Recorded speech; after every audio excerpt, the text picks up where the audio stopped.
सोमवती चैत्रा अमावस्या की व्रत कथा।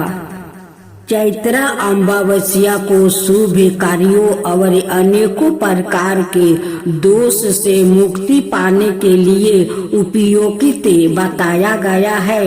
इसलिए हिंदू धर्म में न केवल चैत्रा बल्कि हर माह की अमावस्या का विशेष महत्व है। आइए जानते हैं इस पर्व की पौराणिक कथा। बहुत समय पहले की बात है। एक राजा एक रानी में राज किया करता था। उसकी प्रजा और परिवार दोनों ही सुख से रहते थे। और तो और राजा की रानी भी बहुत धार्मिक थी। राजमहल के सामने ही एक साहूकार की हवेली हुआ करती थी, जो कि राजा का घनिष्ठ मित्र था। हुआ ऐसा कि साहूकार के पुत्र की मृत्यु हो गई और साहूकार की पत्नी की रोने की आवाज चारों ओर गूंजने लगी। वो सुन कर रानी ने राजा से साहूकार की पत्नी के रोने का कारण पूछा, तो उसे सारी बात पता चली। तब रानी ने प्रश्न किया कि दुख क्या होता है। इस पर राजा ने कहा कि जब तुम्हारा पुत्र को मृत्यु होगा तब तुम्हें पता चलेगा। यह सुनते ही रानी ने अपने पुत्र को महल से नीचे फेंक दिया, लेकिन भगवान की कृपा से वो बच गया। रानी ने फिर प्रश्न किया कि दुख क्या होता है। तब राजा ने कहा कि वो पड़ोसी राज्य में युद्ध करने जा रहा है। जब उसके मृत्यु का समाचार मिलेगा तब रानी को उत्तर मिल जाएगा।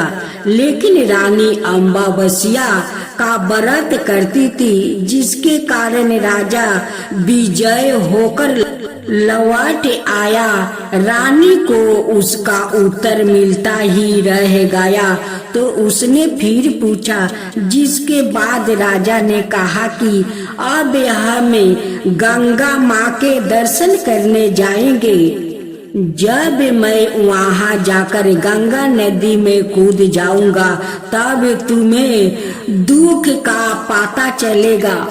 राजा रानी में आपस में ही बात हो ही रही थी कि भगवान शिव कैलाश पर विराजमान सब कुछ देख रहे थे।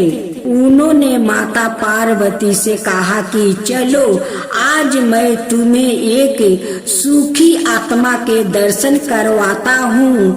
जिसके बाद भगवान शिव और माता पार्वती बकरा बकरी का रूप धारण करे मृत्यु लोग पधारे। वहाँ दोनों एक बावली के पास घास चरने लगे। तब रानी वहाँ विश्राम करने आई और शिव पार्वती के बीच हो रहे थे बात को सुन लिया। उसने भगवान शिव को माता पार्वती से यह कहते हुए सुन लिया कि रानी अमावस्या का व्रत करती है, इसलिए उसे जीवन में कोई दुख भोगना नहीं पड़ेगा। यह सुनकर रानी सब कुछ समझ गई। प्रत्येक मास के कृष्णा पक्ष के 15वां तिथि यानी अमावस्या का बहुत ज्यादा महत्व होता है। संतान के लिए परंपरा में अमावस्या तिथि को पितरों की पूजा, पवित्र नदी या सरोवर का स्नान और तंत्र मंत्र की साधना के लिए बहुत ज्यादा फलदायी माना गया है। इस अमावस्या का महत्व तब और बढ़ जाता है जब यह हिंदू वर्ष के अंतिम चैत्र मास में पड़ती है। चैत्र मास की अमावस्या, जिसे पुत्री अमावस्या भी कहा जाता है, इस साल 21 मार्च 2023 को पड़ेगी। इसका चैत्र मास की अमावस्या की पूजा विधि, उपाय और इसके धार्मिक महत्व के बारे में विस्तार से जानते हैं। हिंदू मान्यता के अनुसार चैत्र मास की अमावस्या के दिन गंगा नदी में स्नान करके और उसके तट पर अन्न धन आदि का दान करने से व्यक्ति के जीवन में जुड़े सभी प्रकार के दोष दूर हो जाते हैं। इसी प्रकार इस दिन पितरों को निमित्त होकर दर्पण और पिंड दान आदि करने पर व्यक्ति के दोष दूर हो जाते हैं और पितरों का आशीर्वाद प्राप्त होता है। अमावस्या को शनि ग्रह से संबंधित पीड़ाओं से मुक्ति दिलाने वाला माना गया है। मानता है कि इस ग्रह से संबंधित दान और पूजा पाठ करने पर इसके शुभ फल प्राप्त होता है। हिंदू मान्यता के अनुसार यदि चैत्र मास की अमावस्या पर श्रद्धा और विश्वास के साथ किसी शिवालय पर जाकर शिवलिंग की विधि विधान से पूजा करने पर जीवन से जुड़ी बड़ी से बड़ी परेशानी पलक झपटते दूर हो जाता है। मनोकामनाओं शीघ्र ही पूरी हो जाती है। साथ ही इस दिन अपने पितरों का आशीर्वाद पाने के लिए इस दिन उनके नाम का सीधा या भोजन समग्र ही कुछ दक्षिणा के साथ निकाल कर किसी ब्राह्मण को दान करनी चाहिए। खूब सुंदर यमराज की कथा सुने। परलोक में यम नाम के एक राजा राज करते थे। उन्हें धर्मराज भी कहते थे। वो हमेशा काले कपड़े पहनते और काले भैंसे की सवारी किया करते थे। उनके बहुत से दूत थे जिनकी सहायता से वो शासन का सारा प्रबंध किया करते थे। प्रजा बहुत सुखी थी, ना किसी को कभी भूख सताती थी ना प्यास। इसलिए इस लोक में पृथ्वी पर रहने वाले मनुष्य अपनी आहु के दिन पूरे करके हंसी खुशी परलोक में रहने के लिए चले जाया करते थे। फिर भी बहुत से मनुष्य ऐसे थे जो परलोक जाने की इच्छा नहीं करते थे।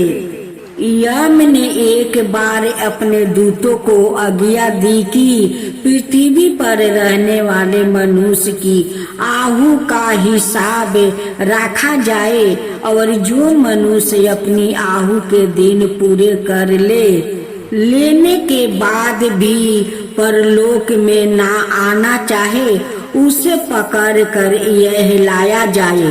यमदूत पृथ्वी पर आकर घूमने लगे और मनुष्यों को पकड़ पकड़ कर परलोक ले जाने लगे। एक बार यमदूत आए और 13-14 बरस का एक लड़के को पकड़ कर ले जाने लगे। लड़का जाना नहीं चाहता था। उसने अपने दोनों हाथों से कस कर एक खंभे को पकड़ लिया और यमदूत से कह दिया, मैं परलोक नहीं जाऊंगा। दूत लौट गया और जाकर यम को सारी बात बता दिया। यह सुनते ही वो क्रोध में भर कर लाल पीले हो गया। वो उसी समय काले कपड़े पहने और काले भैंसे पर सवार होकर उस लड़के का घर आ गया और लड़के की बाह पकड़ कर खींचने लगे। घींचा तानी में खम्मा उखड़ कर दूर जा गिरा। शोर सुन कर बहुत से लोग वहाँ इकट्ठा हो गया। उनमें कैलाश पर्वत पर रहने वाले शिव भी थे। शिव ने यम से कहा, इस छोटे से लड़के को पकड़ कर खींचते हुए तुम्हें शर्म नहीं आती? छोड़ दो इसे और पृथ्वी पर फिर कभी मत आना। यम अपना सा मुंह लेकर वापस लौट गया और उन्होंने अपने दूतों को भी पृथ्वी पर भेजना बंद कर दिया। उन्होंने आज्ञा दिया कि कोई मनुष्य परलोक में आना भी चाहे तो उसे किसी रास्ते से ना आने दिया जाए। अब मनुष्यों का परलोक में जाना बंद हो गया। जो मनुष्य जन्म लेता वह फिर पृथ्वी पर ही रहता था।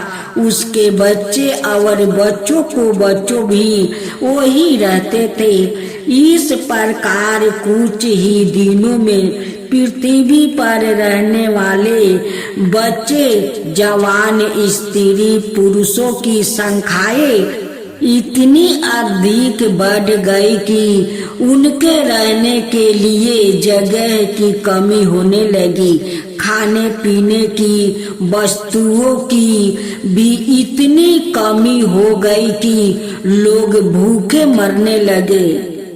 दुखी होकर लोगों ने शिव जी के पास जाकर विनती की कि वो उनके लिए परलोक जाने के रास्ता खुलवा दे। शिव ने यम से कहा, तुम पहले की तरह अपने दूतों को पृथ्वी पर भेजते रहा करो।